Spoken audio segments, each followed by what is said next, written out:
talking? They're degus. These are the degus. Yep. Oh, I didn't know you had two. And their names are? Laverne and Shirley. Laverne and Shirley. Yep. They're sisters. We had thought about getting them, Joan and I. We had seen them for sale at pet stores and stuff, and we both really like rodents, Joan especially. But we just thought we'd wait and see. And then we saw on Craigslist somebody was giving 2 away, plus a cage and everything for $50. Wow. So she woke me up like 8 in the morning. It's like, I'm driving over there right now and getting them. So we did. They came in a little 20-gallon tank, and we wound up spending $250 on this huge squirrel cage. Well, they're from South America. They live up in the mountains, so they like it colder.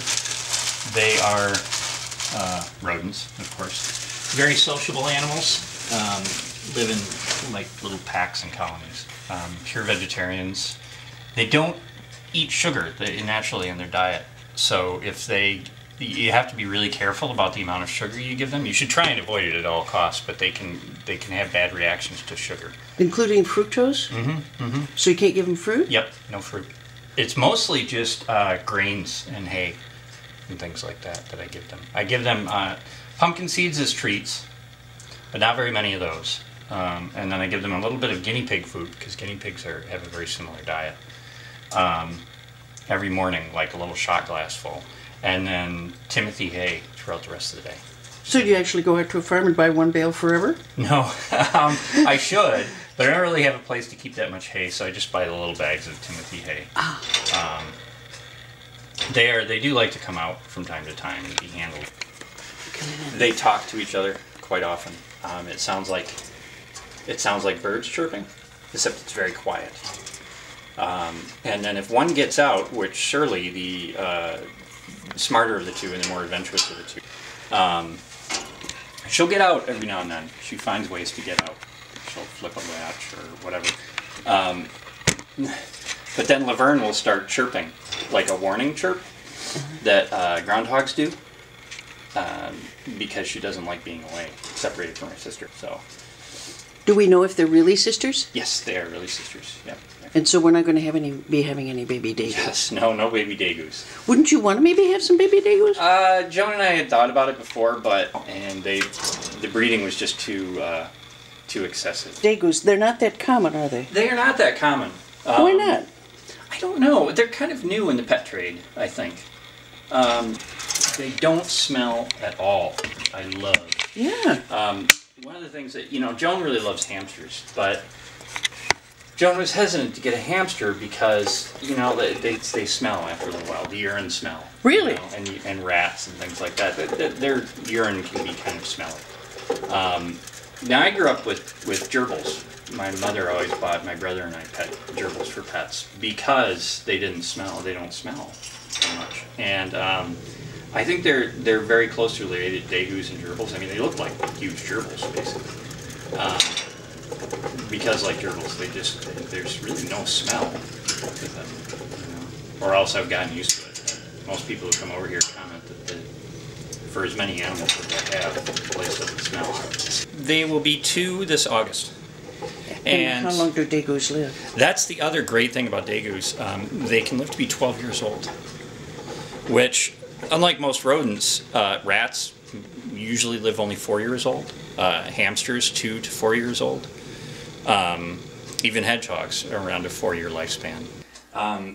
Degus are kind of like geckos. They'll drop their tail. And I had never heard of a mammal doing that, but her tail pulled right off. Ooh. And it left this little bony structure behind. Just the skin sloughed off. And I had immediately thought that I had seriously injured the degu. And I went online and I researched about it, and pretty much everybody in the degu forum said, yeah, it's really common for that to happen. The tail doesn't grow back, but don't worry about it. It happens all the time. It's a self-defense mechanism. This is Safety Snake. I knew she was going to do that. Not so safe safety. Well, that was a feeding response. That was not an anger strike. She thought I was a mouse, so as you can see now, she's not interested in biting me.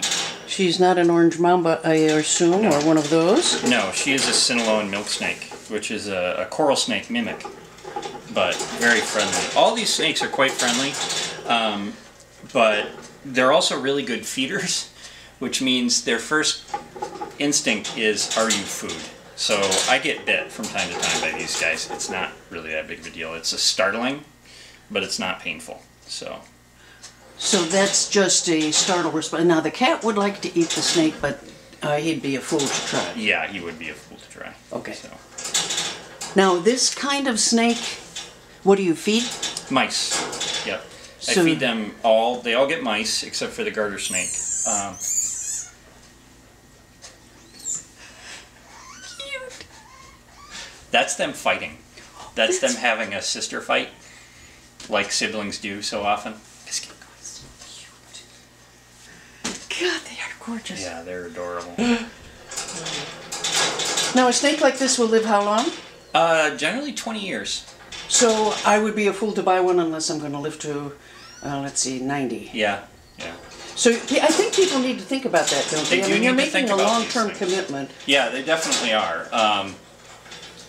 Those degus are making a lot of noise. They are a long-term commitment, which is one of the reasons why we're probably not going to get a tortoise, as much as I would love to have a redfoot tortoise. You know, they can live to be 90 to 100 years, and I don't want to just give it to some schmo off the street, you know. So, this snake is actually a rescue. A friend of Sarah or Nancy's had it, and they didn't want it anymore, so they asked me if I would take it, and of course I'll take it, yeah, you know, I'll give it a good home, so. Well, that is a problem, isn't it? I mean, people buy these animals and then they're not sure that they really want them. Yeah, it's heartbreaking to look at Craigslist every day. I don't know why I still do it, but I do, and just all these people who, you know, oh, I'm moving into a new apartment, I can't take my pet. Probably should have thought about that before you signed the lease, you know, but, or, you know, they just get tired of their animals, and they're really long-term commitments, and, you know, we got these geckos. Originally the plan was, I had Egberta here, who's a female, just one gecko. Egberta. Yeah. Oh, I love the name. One gecko, and then we thought, Joan and I thought, well, let's get her a husband, and maybe have baby geckos. Well, we were looking around and thinking about it, and then on Craigslist, somebody had said, well, I have 3 geckos that I need to get rid of. So I went and I got them. Table scraps, and male and female here. And we thought, well, we just wanted 1. We don't need 3 more. So at first we were like, well, let's get rid of 2 of them. And then the more I thought about it, it's like, no, I don't want to do that. You know, I mean, yeah, we didn't want 4 originally, we just wanted 2, but to me they're not just commodities that you trade back and forth with people. I used to be like that with snakes when I was younger. They were like trading cards, and oh, you always wanted a new variety. Yeah, and that really. But you grew up. I grew up. Yeah, exactly, and. You wouldn't do that with kids, and No, I view them as the same kind of commitment. You're responsible for another life. Yep, exactly. So, yeah. Which is one of the things Joan and I debate about breeding the geckos, and we'd like to breed the Mexican black king snake too. What do we do with the babies? You know, we're not really sure. We just want to sell them to pet stores. You know, we'd really rather give them to friends. So there's that to think about too. Now, of course, we don't have to incubate the eggs, so that's kind of a nice thing. And I told Joan, well, if we haven't decided what we're going to do with the babies, we can just toss the eggs. You know, it's not that big of a deal. Reptiles they don't make great mothers. They don't really, once they lay the eggs, that's it. They're done with it, and they move on. So, pets are considered anything that does not live in a cage or aquarium. So, generally, aquarium animals are exempt from the no pets rules. When they say pets, they mean dogs, cats, and occasionally birds. You know, or ferrets and things like that would have run the house. So they know about the cats. They do not know about the snakes. I've never told landlords about snakes. And I've had landlords come in before, and they're just like, "Oh, you have snakes," and they don't care. Good. I said, "Yeah, they're," especially since I don't have big snakes. I'm not a big fan of big snakes. I like king snakes basically. This is Triumph. This is my favorite snake. And he's also my favorite type of snake. This is a gray banded king snake from the Big Bend region of Texas, although he's captive bred. But I've had him since he was fresh out of the egg. That's a funny I've not heard that phrase, but I guess for snakes that is indeed the case, isn't it? It's fresh out of the egg. Yep. And I bred him once with a really nice female, and unfortunately none of the babies survived. They're really that was an adventure in pain and heartbreak. The babies are very difficult to get. Of this species of snake, they're very difficult to so is it rare? get going. Relatively It's not. rare? They used to be considered very, very rare in the wild, and then it was discovered that they're not rare. They're just very secretive. They spend most of their time living in caves in the area of Texas that they're from, and they only come out at night, and only for a few months out of the year. Once that was discovered, they found out that they're actually quite common in the region they're from. So how did you understand or realize that you love these animals like this? You grew up with them as a kid? Was it your family? I grew that up with had them. No, really, nobody in my family is. You know, my dad always loved snakes and spiders and things like that. And my mom loves all animals too. Not a big fan of spiders. But I don't know how I got. I mean, one of my earliest memories is seeing a garter snake when I was probably still in diapers and just being. It triggered something. I have a theory, which is admittedly probably dumb because I have no qualifications to make a theory like this, but that the same instinct that triggers fear when you see a snake or a spider for some people is kind of it triggers the adrenaline response in me, but not the fear response. So I get the same adrenaline rush that people when they're scared of spiders or snakes get. But for some reason, the fear just isn't there with me. Because when I see a snake crawling through the grass out in the wild, I just go nuts. That really triggers something in my brain to grab that snake. So you run to them instead of away from them? Yeah. And that's a difference. Yeah, it certainly is. I mean, the assumption is evolutionarily that we were somehow trained to worry about these guys because some of them killed enough people. Right, It got right. wired in, but there's so many that are benign, I'm not sure if that theory really holds. Well, in Africa, I wonder how many animals can really differentiate one snake type from another. Right. Yeah, so that's true. Just see the body shape and think, well, better safe than sorry. I'm gonna give this thing a wide berth. Same thing for spiders, I think. Are they social at all? Do they like to be held, or do we don't know? Snakes? Yeah. I don't think they really mind one way or another. They like the heat, I think, that comes off. The reason he's wrapping around me is because he doesn't want to fall. So that's his thing. Snakes. So he's not a constrictor? He is a constrictor. Yep. King snakes are all constrictors. There are basically three methods of snake feeding. Constrictors, which the vast majority of snakes are. Oh, are they? Yep. Then there's venomous snakes, and then there's snakes like garter snakes, which just simply overpower.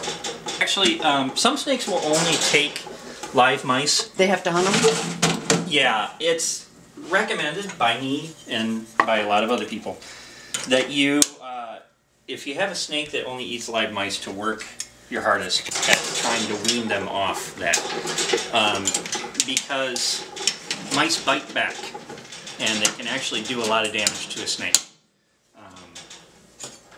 So it's always better to feed them pre-killed mice. This is Lucky. This is the newest addition to the gang. This is a Mexican black king snake. He's still a little.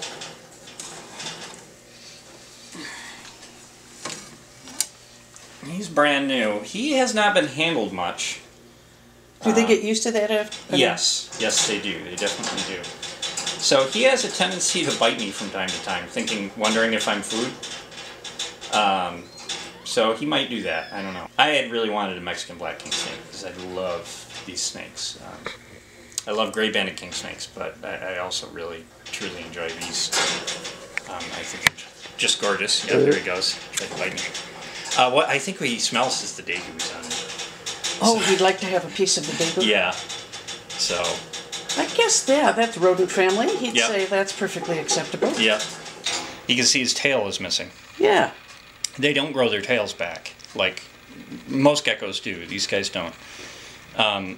When they were found in the wild in New Caledonia, which is near New Zealand, it was assumed that they didn't have tails because all the geckos they found didn't have tails. It wasn't until a while after they had been discovered that they found some with actual tails on them. Their tails are very prehensile too. They're very strong. I have a couple of adults. They love to jump too. They're good jumpers. He's bigger than I thought. Yeah, he's growing. Oh, will he get bigger? Yeah. Do you want me to pull out an adult? Oh, yeah. I'm not an iguana guy. Okay. To me, iguanas are like, they're kind of schizophrenic. You never know what you're going to wind up with. Either they can be really tame and really friendly and really sociable, or they could just be a nightmare. Aggressive and violent towards their handlers. Now, do these guys are not chameleon like their colors don't change, right? They'll get light and dark. Yep, depending on, usually once they're active, they'll darken up. When they're sleeping, because they're nocturnal, I just woke them up, they're usually a lot lighter, like he is right now. So, they eat crickets, but mostly they eat baby food. Oh, really? Do you have to hand feed them then? No, I just, I put a little dollop of baby food with some supplements in it, specifically for crested geckos, on a little dish, and just put it in their tank every night, and they come down to the floor and start eating it. So I had a dog when I was really, really little, just like a year or two old, an Alaskan Malamute. And my dad has always been a cat guy. He just loves cats. And we've always had cats around. My grandmother's had cats, my aunts had cats. So we've always been a big cat family. My grandmother had dogs also. I love dogs. I just don't have the room or time for them right now. So, and then, my grandmother, I spent a lot of time with my grandmother when I was really little. And she lived out in the country, out in Freeland. So, me not being a sociable person, even when I was a child, I spent most of my time out in the woods looking for snakes and animals and critters like that. That's kind of how I grew up. Even when I was older, living in Mount Pleasant.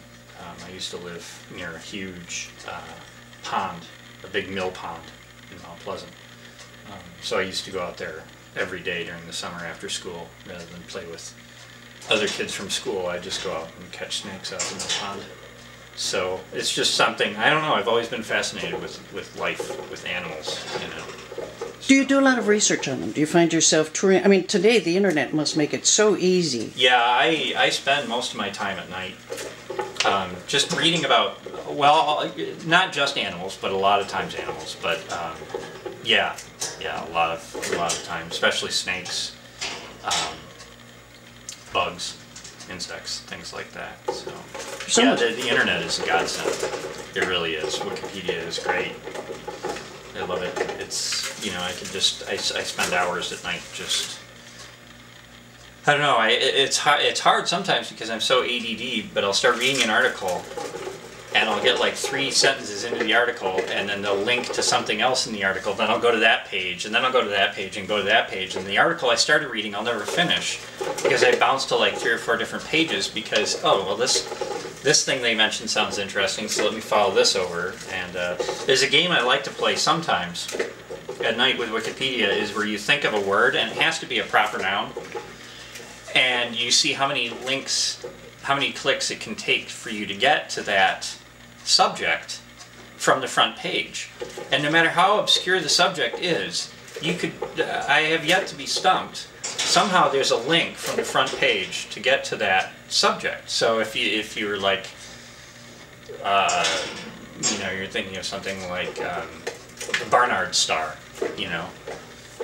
Somehow, even if there's nothing but historical articles on World War II and some main articles about some pop star and all this stuff, some way you'll be able to find a link to Barnard Star. It's kind of like 6 degrees of separation, except with Wikipedia, and usually it takes more than 6 steps. But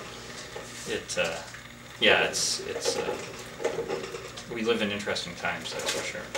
Now you have this camper. You're going to go out, get married, come back with the camper, and use it to tour. Who watches the animals while you're gone? Well, that's one of the reasons. That's another reason why we got the camper. Is we want to take the animals with us when possible, especially Riley, because Riley has to have heart medicine twice a day. So he's definitely coming with us, and then Biskit will come with us also. At least now he's showing off. The degus will probably come with us because they need daily attention. The hedgehog will probably stay here because she can be free fed. You can fill up her food dish and she won't overeat.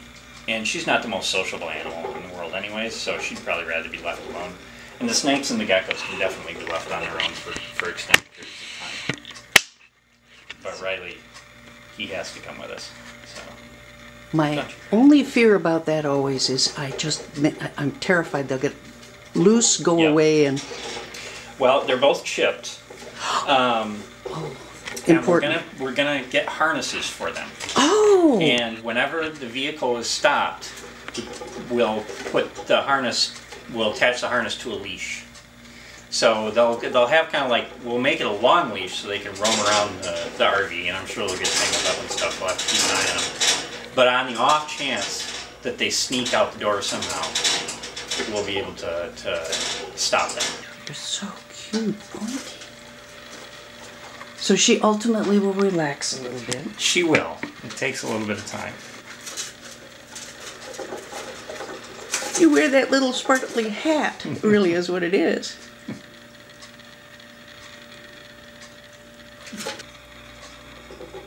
Perfect. Now this is the middle of the night for her, so...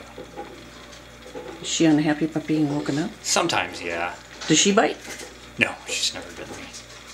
Although these points are they're very serious business. They're not for show. Oh, are they? Yeah, they're very sharp. And when she balls up and you pick her up and the weight of her is pressing down on your hands, it actually hurts a bit. So they're more like porcupine quills than they are fur. They're more like porcupine quills. They're definitely as sharp as porcupine quills. They do not dislodge like porcupines will, though. They don't have a barb? No, they don't have a barb. So... Pointy, Mike. New ones. Oh! Pointy, you will have dinner. Early.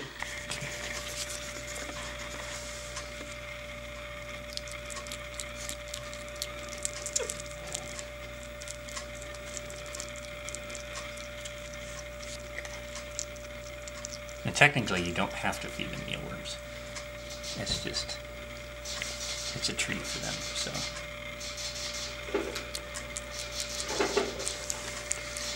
Pointy, I'm glad I'm not a mealworm. They're omnivores. They're not rodents. A lot of people think they're rodents. They're not rodents. They're in their own, they're in a class all unto themselves. If we put her down, that's huffing. You can hear her.